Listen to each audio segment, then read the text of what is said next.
got this aha moment, sales, and so you go, okay, so it was like this call, which is basically about I can make more money, I can have a better life.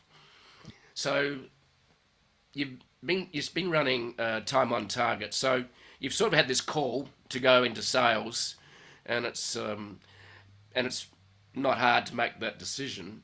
So what happened from there? Like you got into you went to telecommunications sales. So what happened from there? And what'd you learn? So that first job, I was horrible. I literally got fired in under a year. Right. I didn't have any idea about how to prioritize my work to support the selling and the customer support stuff. And yeah, it was just not a pleasant experience for the company or for me. So, I got let go probably about 10 months in, and which was okay.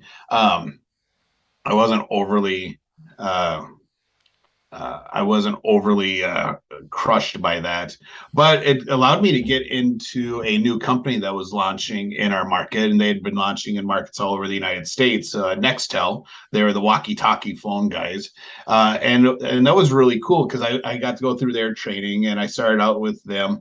But that was where I actually had my aha about how I needed to be selling products in a B2B market, Right. and that was where I ditched that whole pitch deck concept of, here's your three ring binder, and when you go in, you're going to flip through and you're going to talk about all these things, and when they ask questions, you'll flip through another page. I completely got rid of that, and I realized that based on my personality type, and I'm a high C on the disc profile, so I'm all about details and questions, and I'm a listener, and I want to know why things work and how things do what they do, and I want all that stuff.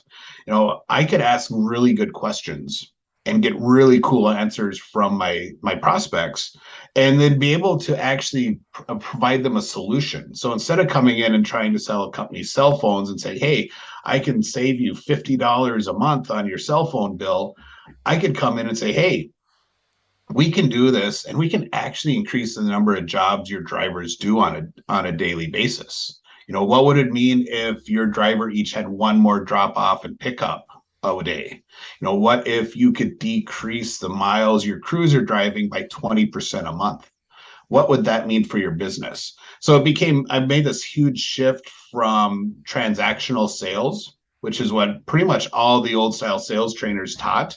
It was, the Ben Franklin close and the takeaway close. And, if you buy by Friday, I can give you this free thing. And we shifted into the solution selling concept, where I was really going in and doing a deep dive into my clients and really figuring out what was going on in their world, so that instead of just trying to pawn off a product to them, I was actually providing them a solution that made their world better, Yep. and that they were excited to be working with us for, and that they saw, wow, we can do more. And then continually working with them to, how do we do more for you? What else can we do? How do we leverage this technology to make your business even stronger, and to differentiate you from your competition? And that's really where I figured out that the sales thing is really kind of fun, and that I really enjoyed doing it, and I was good at it. Yeah. But it took me failing, and losing a job, and then having to really look at how I was doing stuff, to figure that out.